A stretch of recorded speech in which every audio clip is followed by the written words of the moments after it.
For users of Windows 11, please refer to the following steps if we can't find the port when install the driver manually.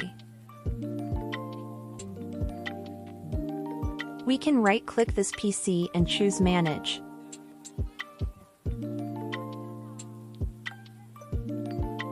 Click Device Manager.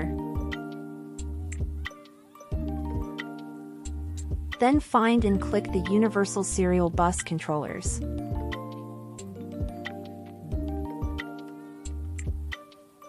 Choose USB printer support, then uninstall it.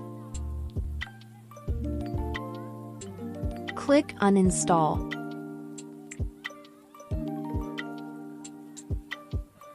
After that, right-click Universal Serial Bus Controllers and click Scan for hardware changes.